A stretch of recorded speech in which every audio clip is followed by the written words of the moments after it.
I know it feels like an eternity ago, but this past weekend, the President of the United States seemingly declared war on the city of Chicago. Ho hum, just another Saturday. If you were busy enjoying your weekend and stocking your go bags, you may have missed the president's tweet where he said Chicago is about to find out why it's called the Department of War. Helicopter emoji, helicopter emoji, helicopter emoji. It would be scarier, except that this is also fucking stupid. I don't even know what to say anymore, except that I have some serious choice words for trying to declare war on American cities. The call is coming from inside the building, and they're doing it with AI-generated memes that are bad and using emojis and calling it chipocalypse. It doesn't sound the way that they think it's going to sound. It sounds like the packing machine exploded at the Dorito factory and there's chips everywhere, which ironically is my actual definition of heaven. And then when the press actually asked about it, they were told it was taken out of context. Oh my God, you guys are hysterical. They trotted out the fake news rebuttal again. They're telling us not to believe what we read with our own eyes. Lather, rinse, repeat. It's the same cycle every time, and I absolutely hate it.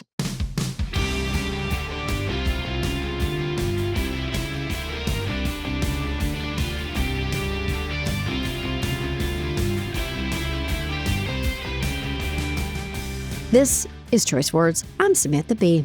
My guest this week is Illinois Governor JB Pritzker. I actually have no idea how he had time to talk with me, but I am so glad he did because I feel confident that if there is anyone who could steer that state through this chaotic and dangerous time, it is him. And I hope that others will pay attention and see how he does it. Of course, we recorded this episode a few days ago. I hope that by the time you listen to this, war hasn't come to Chicago. And while I don't know what else will change between the taping of this episode and when you listen to it, but I do know that Illinois is really lucky to have Governor Pritzker. And if there's anyone who can defend Chicago from President Trump, it is him. Also, my live show, How to Survive Menopause. We're back on the road. If you live in Detroit, Columbus, Grand Rapids, Portland, Oregon, head to samanthab.com for tickets. Until then, take a listen and make good choices. Oh my gosh. Governor Pritzker, I cannot believe you're giving me time today. you are the busiest person in the world. Well, maybe just right now while they're attacking my state. Yeah, Yeah, but we're loading up our muskets, and standing at the gates. And can you believe this world that we are living in? I can't. No. I mean, my staff and I talk about we landed in the wrong timeline. You really did. You really did. In the multiverse, But you do seem to be among the most equipped, like personally and spiritually, to handle this moment in time. You are meeting the moment. I will say that. And we all appreciate it tremendously. You're very kind. By the way, you are a fighter. Talk about someone who picked this up before most everybody else. I mean, I like to think I was early because I was doing this in 2017 when I was running for governor. Right. I started every single speech, with everything we care about is under siege by a racist, misogynist, homophobic, xenophobic president. And his local silent partner, Governor Bruce Rauner. That was my, the beginning of every speech. Wow. So I like to think I've been at this a little while, but honestly, I mean, everybody tells me like you've been pounding at this guy for, since before Gavin Newsom, maybe before me, the rest of the folks. So. Just pounding, because what else is there to do? Everything he says and does is so antithetical to my values. And you talk a lot about values, and I want to speak to you about that today because, as we're speaking to each other right now, it's Wednesday. Federal troops have not been deployed into your state at this point, but aren't they staging military vehicles already? What is the timeline of this? So again, the federal government has told us nearly nothing. We only got our first call about anything on Saturday from a guy named Greg Bovino. He is this terrible ICE leader who led the effort for Trump in Los Angeles and caused all mayhem there. He also, if you want to go look at his X account, he likes to post video of himself frankly beating up on or chasing down immigrants, many of whom are not guilty of anything at all. Sure. And anyway, so we got a call from him on Saturday, and we don't know much. We know that they're staging this week.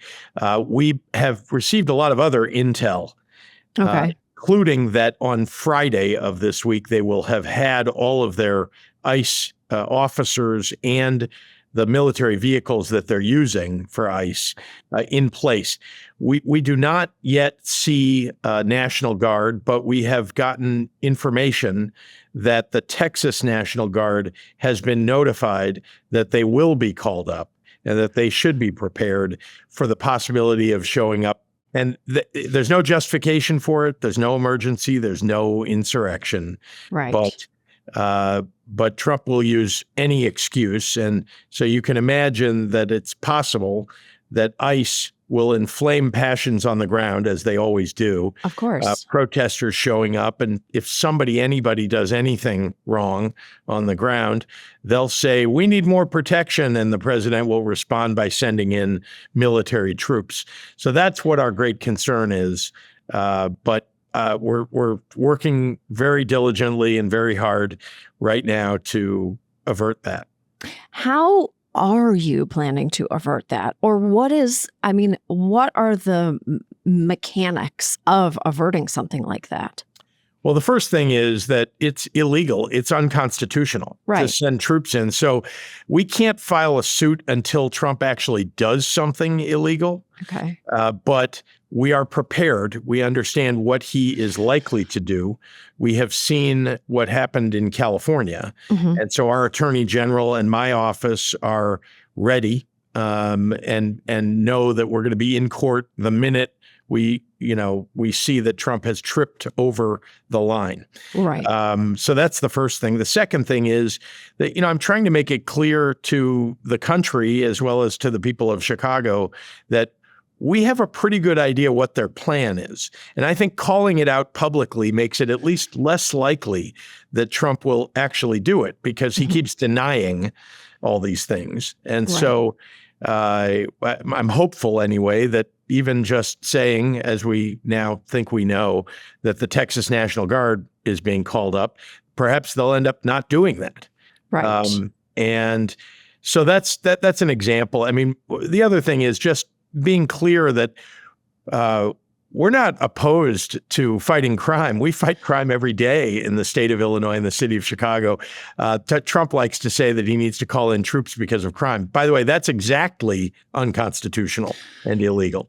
But he likes to say that it's, we're denying help to fight crime. We're not denying it. Please send me more ATF agents so we can get guns off the streets. Right. Send me more FBI so we can go take down gangs and drug cartels. There's a way to collaborate with the federal government to help. And that, as you say, that's what I think of. I think of like a focus on illegal gun trafficking at the federal level. Like there's many things that they could be doing that would be a collaborative experience that would make a lot of sense for you. And just by the way, we do that every day. We actually have FBI on the ground here and ATF.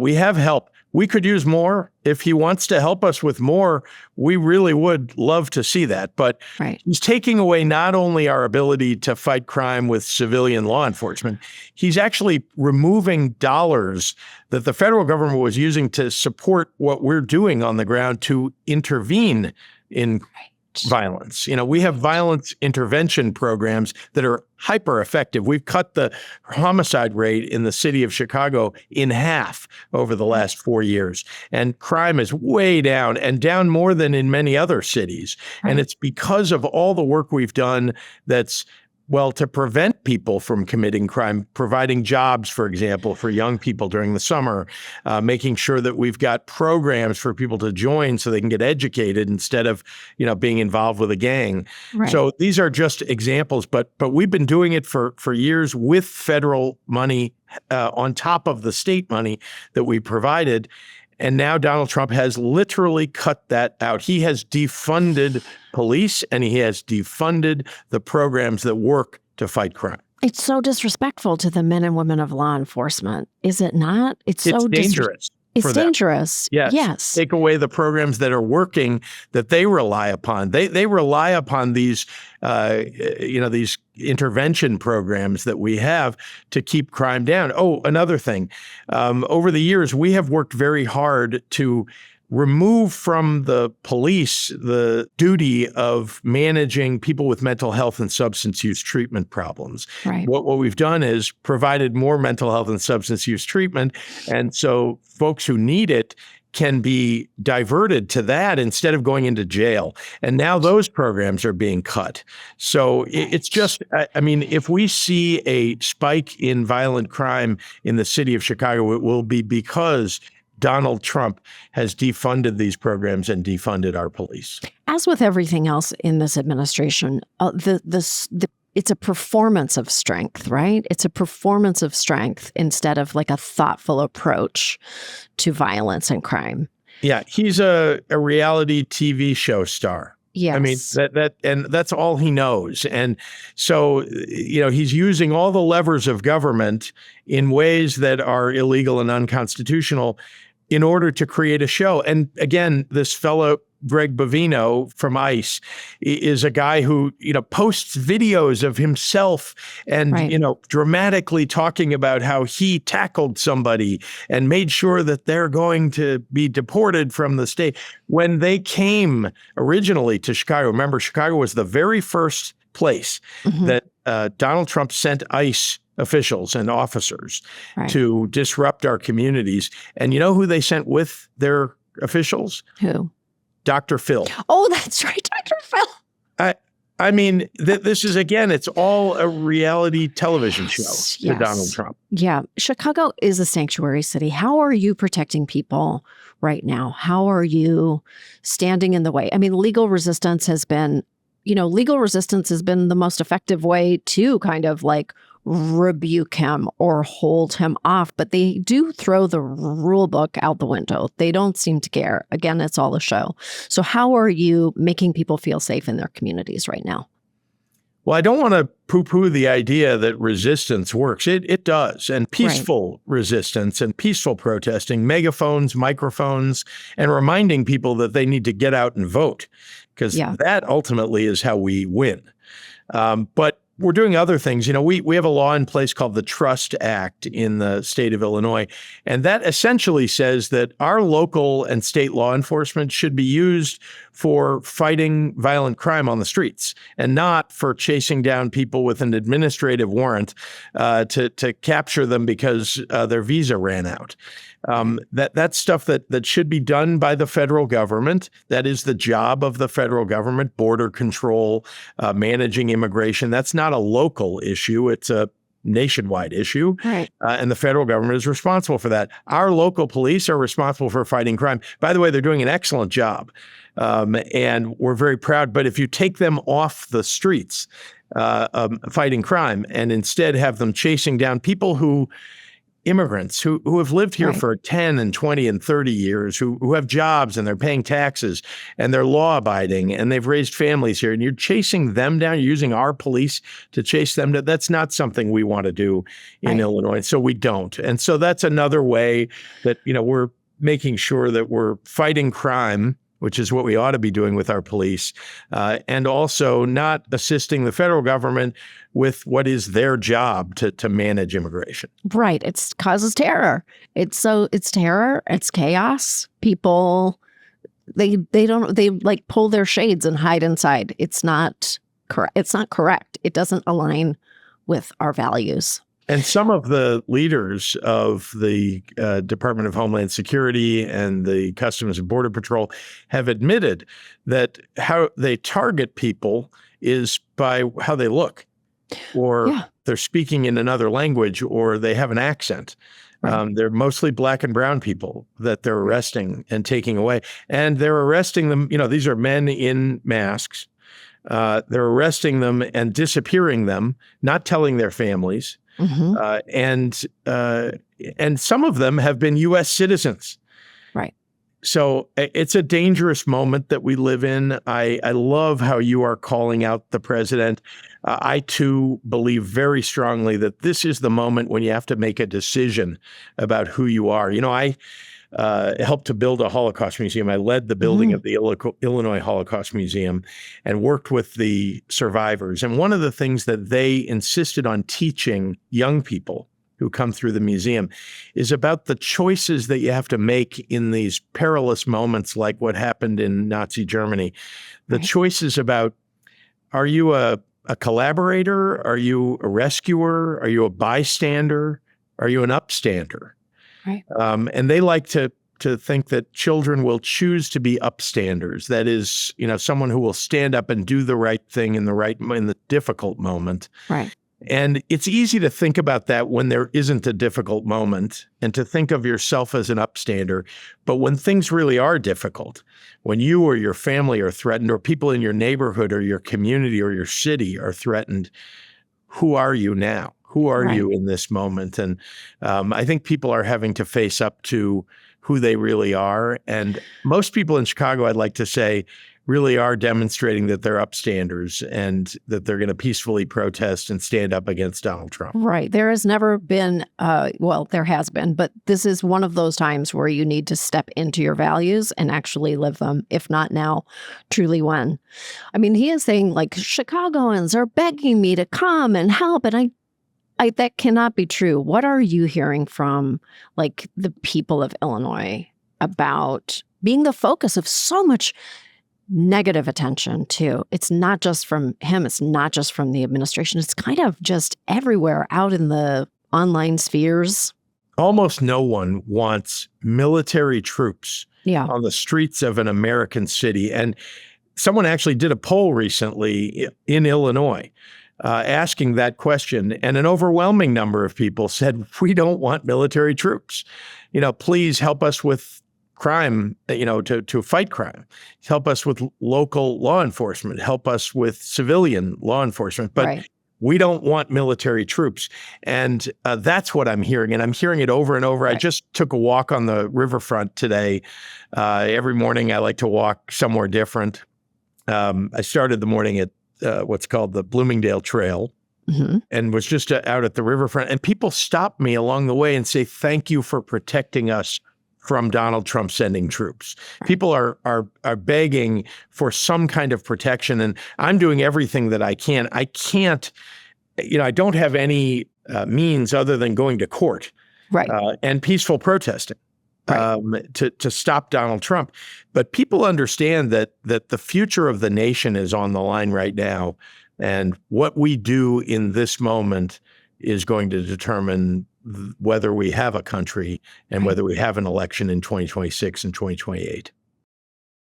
You just realized your business needed to hire someone yesterday. How can you find amazing candidates fast? Easy. Just use Indeed. When it comes to hiring, Indeed is all you need. Stop struggling to get your job post seen on other job sites. Indeed's sponsored jobs help you stand out and hire fast. With sponsored jobs, your post jumps to the top of the page for your relevant candidates so you can reach the people you want faster. And it makes a huge difference. According to Indeed data, sponsored jobs posted directly on Indeed have 45% more applications than non-sponsored jobs. Plus, with Indeed sponsored jobs, there are no monthly subscriptions, no long-term contracts, and you only pay for results. Look, when I was looking to hire someone, it was so slow. It was a really overwhelming experience. I wish that I had been able to use Indeed. How fast is Indeed? Well, in the minute I've been talking to you, 23 hires were made on Indeed, according to Indeed data worldwide. There's no need to wait any longer. Speed up your hiring right now with Indeed. And listeners of this show will get a $75 sponsored job credit to get your jobs more visibility at Indeed.com/SamB. Just go to Indeed.com/SamB right now and support our show by saying you heard about Indeed on this podcast. Indeed.com/SamB. Terms and conditions apply. Hiring? Indeed is all you need. I do want to pivot just a sec because you provided a safe haven to the Texas Democrats who fled the state recently amid their ultimately unsuccessful redistricting scandal. This is completely uncharted territory. That invitation to the delegation must have happened so quickly. Can you describe how that happened? How did that come together? So it actually started a few months earlier in discussions with the Texas House Democrats and their caucus. You know, they had a sense that something was afoot. We didn't talk about them coming to Illinois, but the discussions about how I might be able to help them began a while before they actually came to Illinois. And I think as the date got closer and as the nefarious plans of the Abbott administration in Texas and the MAGA Republicans that support him came to light, they began to look for, how can they break the quorum? Because that's the only thing they could do. They're in the super minority in Texas in the legislature. And so I have to say, bravely, people think this is some easy thing. They just got on a plane and left and look what they did. Not easy. First of all, Abbott and the MAGA Republicans put in place a fine. They knew this was coming. They put in place a fine, a $500 per person per day fine for Democrats who don't show up for the quorum. Okay. So every day they were in Illinois, they were being fined personally $500. And many of them can't afford that. Right. So that's the first thing. The second thing they bravely, underwent was attacks on their families, their friends in their neighborhoods. These folks had gotten up and left and come here to Illinois to avoid the quorum. And there were sheriffs showing up at their door. I saw a Ring doorbell video from one of the state representatives. There were every day a sheriff was showing up and looking in the windows and banging on the door and walking around back to see if they could find somebody to arrest. Oh, God. Can you imagine this? Oh, These are elected members of the General Assembly in Texas, and who are exercising their free right to get on a plane and go somewhere else. Right. And they're literally subjected to this kind of harassment. So that's the second thing. And then the third thing is they had to leave their families and their jobs. They only get paid about $6,000 a year in Texas to be in the legislature. So they all have other jobs. You had to leave your job behind for weeks to do this, and they did it. So think about how brave it was, the sacrifices they made, and we were proud in Illinois that they chose to come here, proud to protect them while they were here under threats from Greg Abbott to send the Rangers, the Texas Rangers, which of course is illegal. They don't seem to care whether it's illegal or not. And I said, go ahead, send them. They can go, check out the beautiful view on the lakefront. They can go to our state fair, but they're not arresting anybody in our state. So we're seeing what Governor Newsom is doing in California now to rebut all of this. Will Illinois follow suit? I mean, why would that work or not work in your state? Well, first, I'm so glad that other states are looking at how to counter this. I hate the whole idea of mid-decade redistricting. Yeah. It should be outlawed, and we should have a nationwide independent commission for each state, a nationwide law that requires it. Then we wouldn't have this problem. But in the absence of that, you've got Texas taking a call from Donald Trump and responding, yes, sure, yes, sir, we will find you 5 more seats and redistrict. So I'm glad that California, which has the ability to find 5 seats to counter that, is undertaking that work. unfortunately, Donald Trump is trying to do this in other places, in Missouri and Indiana and elsewhere. And so the question I think Democrats have to ask ourselves is, are we going to sit there and let him do it and just complain about it? Or are we going to do something to respond? I don't like that we have to respond. I hate that, actually. I don't think we should have to do that, but there's no alternative. What else can we do? So I'm glad that it's happening in California. I think it may happen in New York. It's harder to do in New York. Mm-hmm. It's very hard to do in Illinois, and let me explain why. First, there are 17 congressional districts in Illinois. 14 of them are already held by Democrats, only 3 Republicans.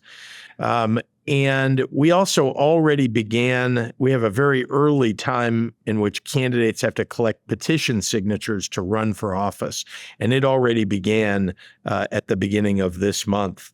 So people have been collecting signatures already for 3 weeks. If we redistrict, and we can, and I will tell you how, but if we did that, you'd have to start that whole clock over again for all the candidates who are running in congressional districts. I see. So that's a difficult thing to do and requires, well, a lot of work on the part of the state legislature. But, we could do it. I think that redrawing the lines in Illinois is also possible to yield 1, maybe 2, maybe even 3 districts, and you could have an entire delegation of Democrats potentially. Mm-hmm. Again, not something that I think we should do. Okay. But if we are forced, we will undertake something. So I think that's where we are. We've done, I think, a pretty good job here of countering what Republicans have done across the country in previous years. Do all the Democratic governors have the most insane signal chat going on, like right now? Can you add me to it? Just slip me in there. I'd like to tell you that all the Democratic governors do. But I have individual relationships, and as a group we have a relationship. But I think in this moment, the serious discussion about what's happening to our democracy is really happening one-on-one with what I would say is a group of friends who are governors. Right. And then to one degree or another, they're standing up. I would like them to do more. There are governors who have said to me things like, well, it'll be difficult for me to actually stand up and, speak out about this because I'm concerned about funding for my universities. Right? Concerned about funding for this program or that program. Or under Biden, we're getting money for a new factory. And now if Trump wants to, he can take that money away and we'll lose the factory. So, they're saying maybe they don't want to speak up. I have to say, none of them have read the history of authoritarianism in the world. Right. And if you know anything about Donald Trump, he doesn't keep his promises. You can have a deal with Donald Trump and he will just break the deal. He's done that throughout his business career, and he's done that throughout his political career. And I don't know why people think that anything's different now. So I'm disappointed in some people. I'm not just looking at governors when I say that. There are a lot of people who haven't spoken out who should. Meanwhile, I will say this, though. There's a kind of momentum, and I can feel it. Right. I would have thought we're 8 months in, and it's not like we haven't seen this, activity and behavior by Donald Trump for years, but let's just say certainly for months. Mm-hmm. But here we are, and I have to say more and more and more, like you saw Cory Booker on the floor of the Senate give what I thought was just an amazing kind of stern talking to the various senators, including Democrats, about, it's time to step up because democracy is being drained from this country. Yes. And I called him right after that, as I have each person that has spoken out, and said, here, what can I do to be helpful to you? And thank you for standing up. Yeah. Because compliance gets you nothing. It just gets you nothing. If you think you're going to compromise with him, it's not going to work. That's right. I mean, you've seen it. You've watched it. I have. I was governor during his first term. Donald Trump's first term. And he even, right at the beginning of COVID, made promises to me about the delivery of masks and ventilators that never came true. Sure. And I'm not totally surprised, but I mean, we were in an emergency. We were in a national emergency, and he wouldn't deliver. He could deliver, but didn't. And by the way, did it in exchange for me agreeing to go on a Sunday show and say nice things about him. In other words, he would only deliver those things in a national emergency to save lives if I would go on television and say nice things about him. That's a narcissist if I ever heard of one. Now, he didn't deliver, so I didn't go on a Sunday show and say nice things about him, but I was willing to do it because honestly, I mean, what choice did I have? I needed to save people's lives. And I thought he would be willing to, to help, but actually not. So this is just Donald Trump, from beginning to end. He cares about nothing except himself. And by the way, he's running the most corrupt regime I've ever seen. Enriching themselves beyond imagining. It's disgusting. So we've got this man governing by distraction and chaos, enriching himself. Everybody read the book on tyranny. Anyway, you do also, in the midst of all of this, actually have to govern and actually have to, grapple with people's everyday lives, not just these huge, big picture things. And I do want to talk to you. We've only got a couple minutes left, but I do want to talk about how your organization, Think Big America, invested millions of dollars in states with reproductive rights initiatives. I want to talk about how, the work that you're doing in reproductive rights. This is a winning issue. People want reproductive freedom. How do you preserve that for people? You're doing such good work. Can you talk about that a bit? Thank you for calling that out, and I really appreciate it.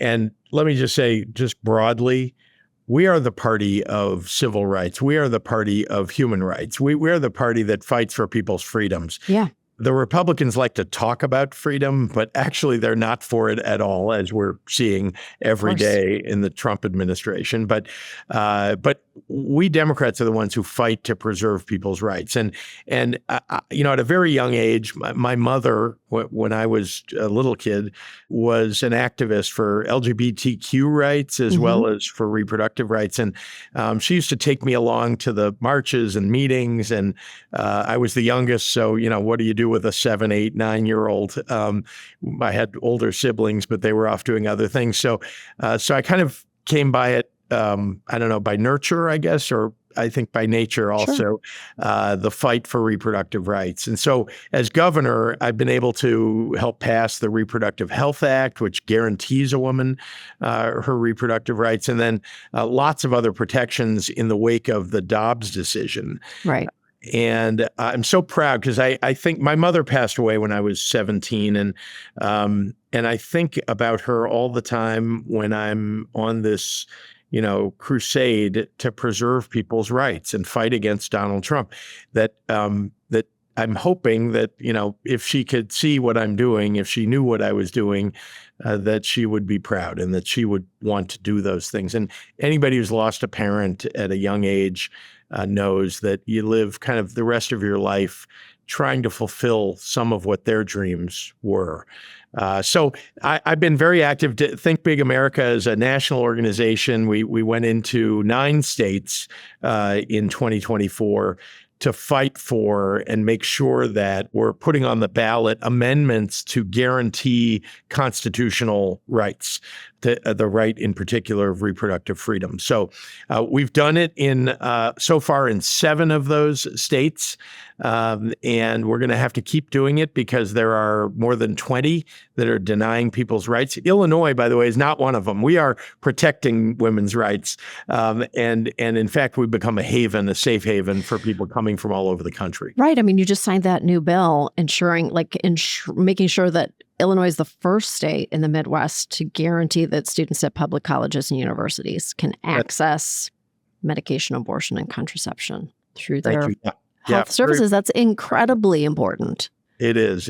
And I think, there are also, remember that I'm surrounded by Republican states. Yeah. We have two of the states that have Democratic governors, but supermajority Republican legislatures. And those Republican states are literally strangling women. I mean, poor women can't get their reproductive rights fulfilled in their state, and they don't have the money usually to travel. So we're doing everything we can to assist them so they can come across the border, get their rights, not be prosecuted if they go back to their states. And very proud of Illinois and the people of Illinois and the legislature here.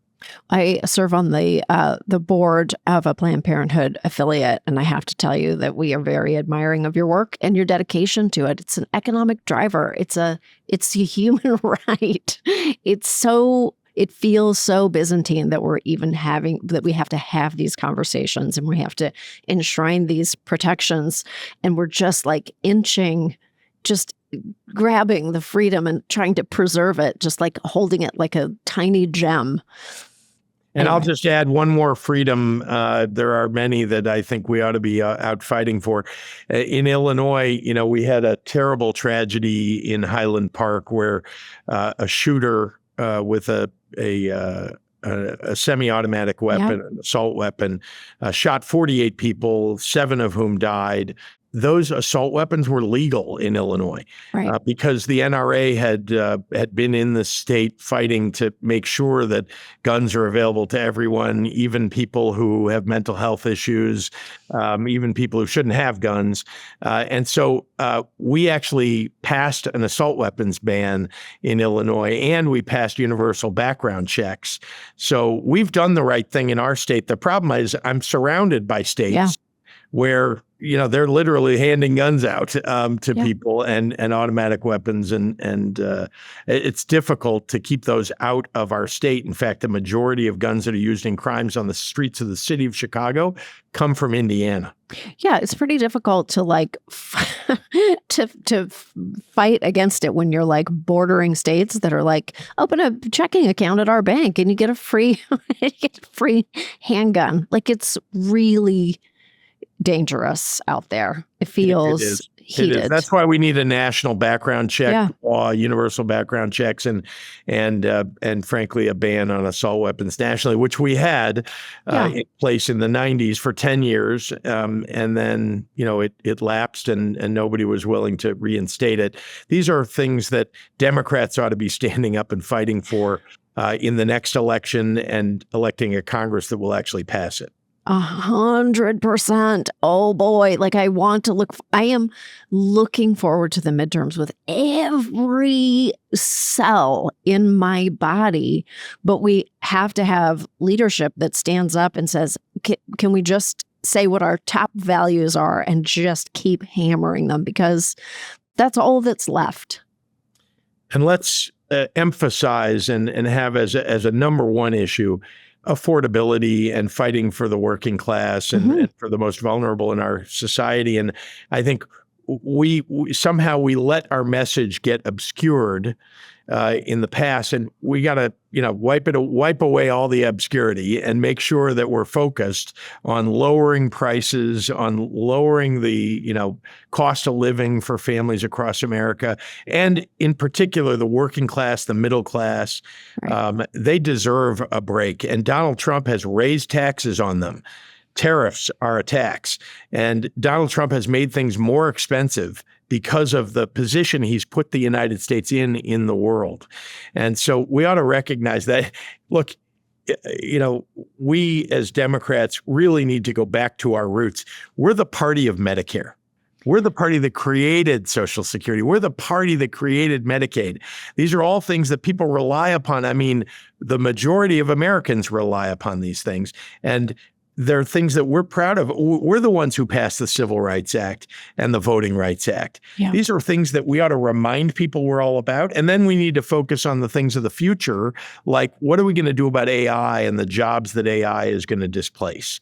Yeah. Democrats are uniquely qualified to think about and implement a program that will focus on that. So just one example, but we've got to get back to our roots about, how do we make life easier for middle class and working class class people. When you say these very sensible things, it is like a cool minty breeze in my brain. It just flows across the cords in my skull and it relaxes my body. I need to hear it. It's like the oxygen I want to be breathing. I thank you so much for your time today. I know you have so much to get back to. This really was just a great conversation. We appreciate the solidarity, and thanks for having me on.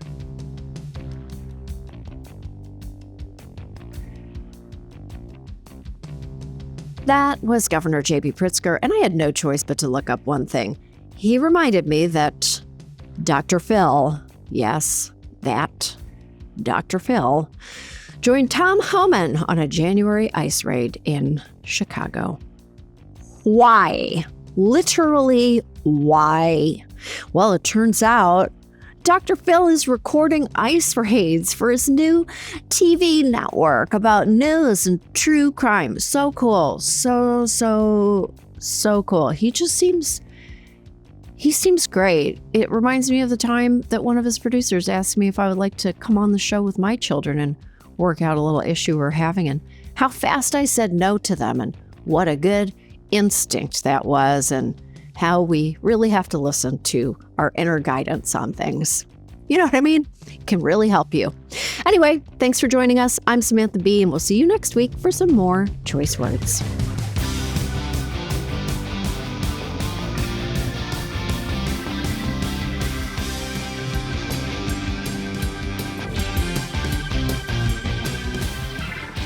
Thank you for listening to Choice Words, which was created by and is hosted by me.